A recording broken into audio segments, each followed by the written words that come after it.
نحمدہ و نصلی علی رسول الکریم، اما بعد فاعوذ باللہ من الشیطان الرجیم، بسم اللہ الرحمن الرحیم۔ میں ہوں فیصل رحمان اور آپ کے سامنے حاضر ہوں ایک نئے ٹاپک کے ساتھ۔ چلیں بلا تاخیر سٹارٹ کرتے ہیں۔ ٹاپک ہے کہ اپنے سے کم نعمت والوں کی طرف دیکھو۔ اب یہ ٹاپک بہت ہی اچھی قسم کا ہے۔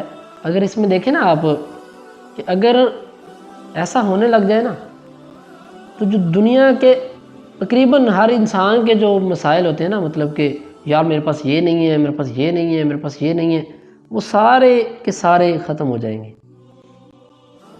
ایک جو انسان میں لالچ ہے وہ ختم ہو جائے گا۔ اب اس کے بارے میں جو حضرت محمد صلی اللہ علیہ وسلم کی حدیث مبارکہ ہے وہ کیا ہے؟ ابو ہریرہ رضی اللہ تعالیٰ عنہ سے روایت ہے کہ رسول اللہ صلی اللہ علیہ وسلم نے فرمایا، اس شخص کی طرف دیکھو جو تم سے نیچے ہے۔ اب نیچے دنیاوی معاملات میں فرمایا گیا ہے۔ اس شخص کی طرف دیکھو جو تم سے نیچے ہے، اور اس شخص کی طرف نہ دیکھو جو تم سے اوپر ہے۔ دنیاوی معاملات کی بات ہو رہی ہے۔ اس شخص کی طرف نہ دیکھیں جو تم سے اوپر ہے، مطلب تم سے زیادہ امیر ہے، تم سے زیادہ دولت مند ہے، اس کی طرف نہ دیکھیں۔ اور یہ زیادہ لائق ہے کہ تم اللہ کی اس نعمت کو حقیر نہ جانو جو تم پر ہے۔ اب کیا میں یا کوئی بھی نفس، کوئی بھی بندہ، ٹھیک ہے، یہ کہہ سکتا ہے کہ مجھ کے اوپر اللہ تعالیٰ کی، میرے اوپر نعمتیں نہیں ہیں؟ کیا اللہ تعالیٰ نے اس کو ہاتھ نہیں دیے؟ کیا اللہ تعالیٰ نے اس کو زبان، کان، ناک، منہ کچھ نہیں دیا؟ کیا اللہ تعالیٰ نے جناب اس کو کھانے کے لیے رزق نہیں دیا؟ کیا اللہ تعالیٰ نے جناب اس کو کوئی فیملی سے محروم رکھا ہے، اس کو خاندان سے؟ مطلب اللہ تعالیٰ نے کس نعمت سے ہر کسی کو نہیں نوازا ہوا؟ اگر ہم میں سے ہر شخص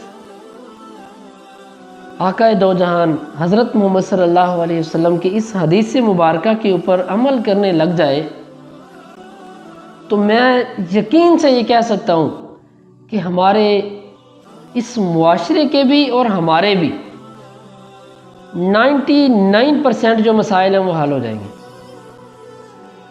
کہ یار اللہ نے مجھے جس حال میں رکھا ہوا ہے، میں اللہ کا شکر کیوں نہ ادا کروں؟ اللہ کی جو نعمتیں مجھ پر ہیں، میں ان کے لیے اللہ تعالیٰ کا شکر کیوں نہ ادا کروں؟ اور اس کے فوائد میں آپ کو بتاؤں۔ اگر کوئی شخص انہی لوگوں کی طرف دیکھے جنہیں دنیا کی نعمتیں اس سے زیادہ دی گئی ہیں، تو خطرہ ہے کہ اس کے دل میں خالق کا شکوہ پیدا ہو جائے کہ یا اللہ تو نے ان کو تو اتنا دیا اور مجھے کچھ نہ دیا، مجھے ان سے کم دیا۔ یا اس شخص پر حسد پیدا ہو جائے، اور یہ دونوں چیزیں اس کی بربادی کا باعث ہے۔ اب حسد جو ہے نا، حسد ایک تو نیکیوں کو کھا جاتا ہے، دوسرا حسد کرنے والا جو انسان ہے نا، وہ کبھی آپ کو خوش نظر نہیں آئے گا، چاہے اس کے اوپر جتنی مرضی عنایتیں ہو جائیں، جتنا مرضی اس کو دھن دولت پیسہ مل جائے، وہ کبھی آپ کو خوش نظر نہیں آئے گا، کیونکہ اس کی جو معیار ہے دیکھنے کا وہ بھی یہی ہے کہ میں نے اس بندے کو دیکھنا ہے، وہ میرے سے زیادہ امیر ہے، اس کے پاس میرے سے زیادہ پیسے ہیں، ٹھیک ہے۔ وہ بندہ کبھی خوش ہو ہی نہیں سکتا۔ اس بندے کو خوشی نام کی جو چیز ہے، جو تسکین نام کی چیز ہے، جو سکون نام کی چیز ہے، اس بندے کا اس سے ناطہ کٹ جاتا ہے جب اس کے دل میں یہ حسد جیسی گندی بیماری پیدا ہو جاتی ہے۔ اب اس کا علاج جو حضرت محمد صلی اللہ علیہ وسلم نے اپنی حدیث مبارکہ میں بیان فرمایا وہ یہ ہے کہ جب وہ ان لوگوں کو دیکھے گا جو دنیاوی نعمتوں میں اس سے نیچے ہیں، تو اس کا دل خالق کے شکر، اللہ تعالیٰ کے شکر، اپنی حالت پر صبر و قناعت اور دوسرے بھائیوں پر رحم سے بھر جائے گا، اور وہ اللہ تعالیٰ کی نعمت کو حقیر نہیں جانے گا۔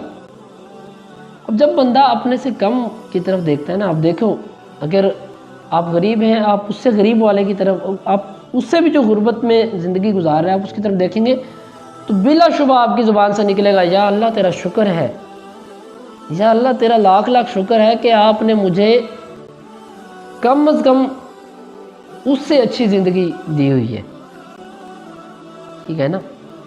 اور آپ صبر بھی آپ کے اندر پیدا ہو جائے گا، یار میں تو اس سے اچھا ہوں، تو مجھ میں اللہ مطلب آٹومیٹکلی یہ چیزیں ہو جاتی ہیں کہ مطلب انسان کو نا صبر آ جاتا ہے کہ یار میں کسی سے بہتر ہوں، میں کسی سے مجھے اللہ نے اچھی جگہ پہ رکھا ہوا ہے، ٹھیک ہے۔ اور پھر انسان کا دل بھی رحم میں آ جاتا ہے کہ جب یہ دیکھتا ہے کہ بندہ کہ یار مجھ سے بھی کم بھلا پڑا ہے، تو انسان کا نا اس کے لیے دل میں رحم جاگ جاتا ہے، ٹھیک ہے نا، آٹومیٹکلی۔ مطلب یہ وہ چیزیں اگر آپ کسی امیر کی طرف دیکھیں گے تو آپ کے دل میں رحم نہیں اور کہ جائے گا یار یہ تو بڑا پیسہ ہے، یہ تو بڑا امیر ہے، ٹھیک ہے۔ جب آپ کام کی طرف دیکھیں گے یار بیچارے کے پاس کچھ بھی نہیں ہے، بیچارہ غریب ہے، یہ چیزیں تب ہوں گی جب ہم نیچے کی طرف، اوپر کی طرف دیکھیں گے تو وہی پھر جو بتایا گیا ہے کہ حسد اور اللہ تعالیٰ کے لیے شکوے، یہ چیزیں پیدا ہوتی رہیں گی۔ اچھا، اب اپنے سے نیچے سے مراد یہ ہے کہ وہ دنیاوی نعمتوں میں اپنے سے کم تر ہے، اگر تندرست ہے تو بیماری میں مبتلا لوگوں کی طرف دیکھیں، ٹھیک ہے، بیماری میں مبتلا لوگوں کی طرف دیکھے گا تو اللہ کا شکر آٹومیٹکلی زبان سے نکلے گا کہ یا اللہ تیرا شکر ہے کہ تو نے مجھے صحت جیسی نعمت سے نوازا ہوا ہے۔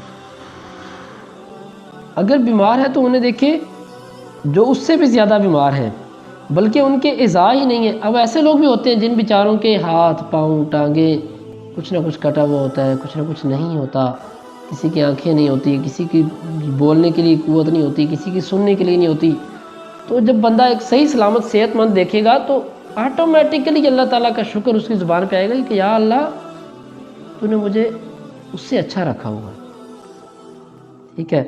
وہ اندھے بہرے لنگڑے یا کوڑی ہیں، اس سے اپنی عافیت کی قدر معلوم ہوگی۔ اگر تنگ دست ہے تو انہیں دیکھیں جو اس سے بھی بڑھ کر فقیر ہیں، جنہیں محتاجی نے سراسر ذلیل کر دیا ہے، وہ قرض کے خوفناک بوجھ تلے دبے ہوئے ہیں۔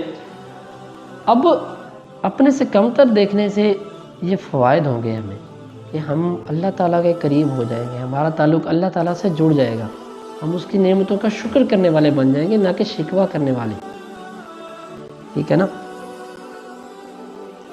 بہت سارے لوگ بہت ساری آزمائشوں میں، بہت ساری تنگ دستیوں میں گھرے ہوئے ہوتے ہیں، ہم یہ سمجھ رہے ہوتے ہیں کہ نہیں جی میرا دکھ تو سب سے بڑا ہے، میرے پلے تو ہے ہی ککھ نہیں، میں رل گیا، میں غریب، میں جناب رہ گیا۔ اور نہیں بھائی، اللہ نے آپ کو کروڑوں سے بہتر رکھا ہوا، ٹھیک ہے نا، تو شکر کیا کریں اللہ کا۔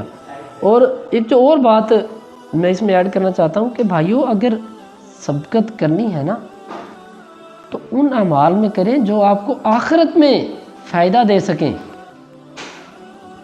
اب ایک قرآن کی آیت سے میں اس کے اوپر روشنی ڈالتا ہوں، وَفِي ذَلِكَ فَلْيَتَنَافَسِ الْمُتَنَافِسُونَ، ترجمہ ہے اور اسی جنت میں ہی ایک دوسرے سے بڑھ کر رغبت کریں وہ لوگ جو ایک دوسرے کے مقابلے میں کسی چیز میں رغبت کرتے ہیں۔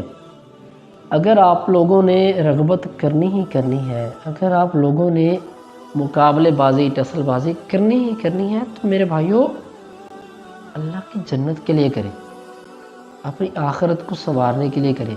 اب آپ یہ دیکھیں کہ جس طرح ہمیں اپنے سے امیر لوگوں کو دیکھنے سے دل میں حسد پیدا ہو جاتا ہے نا، اسی طرح اگر ہم اپنے سے نیک لوگوں کو دیکھیں تو ہمارے دل میں حسد پیدا ہونا چاہیے۔ وہ حسد ہمیں کامیابی کی طرف لے کے جائے گا، نہ کہ گمراہی کی طرف۔ وہ حسد ہمیں اللہ کے قریب کرے گا، نہ کہ شیطان کے قریب۔ جب ہم اپنے سے زیادہ نیک کو دیکھیں گے تو ہمارے دل میں یہ جذبہ پیدا ہوگا کہ یار میں بھی اس سے زیادہ نیکیاں کروں، میں اس سے زیادہ نیک بنوں، میں اس سے زیادہ اظہار کرنے والا بنوں، میں اس سے زیادہ اچھا بنوں، ٹھیک ہے۔ تو آٹومیٹکلی ہم جو ہے نا مطلب کہ اچھائی کی طرف بڑھتے چلے جائیں گے انشاءاللہ، اور ہمارے قدم جنت کی طرف جو ہے نا چلتے چلے جائیں گے۔ پس نیکیوں میں ایک دوسرے سے آگے بڑھیں، یہ سورہ المائدہ کی آیت ہے، ٹھیک ہے۔ تو نعمتوں میں اللہ تعالیٰ نے مطلب کہ جو ہمارے لیے ویسے بھی مطلب آسانی ہے کہ ہم اپنے سے کم والے کی طرف دیکھیں، ہم اللہ کی نعمتوں کا شکر کرنے والے بن جائیں گے۔ لیکن نیکیوں میں ہمیں قرآن بھی یہی کہتا ہے اور ہمارا انسانی دماغ بھی یہی کہتا ہے کہ اگر ہم اپنے سے اچھے کی طرف دیکھیں گے نا تو ہمارا دھیان بھی آٹومیٹکلی زیادہ نیکیاں کرنے کی طرف جائے گا. ٹھیک ہے نا. یہ چھوٹی سی بات ہے، اس کا خیال رکھیں. انشاءاللہ آپ کا دل مطمئن ہوگا، آپ کی لائف پرسکون ہوگی. ٹھیک ہے، آپ کی زندگی میں اطمینان آئے گا، آپ اللہ کا شکر کرنے والے بن جائیں گے اور اللہ تعالیٰ کی شکر میں اس کے سامنے سجدہ ریز ہونے والے بن جائیں گے. جزاکم اللہ خیراً و احسن اللہ.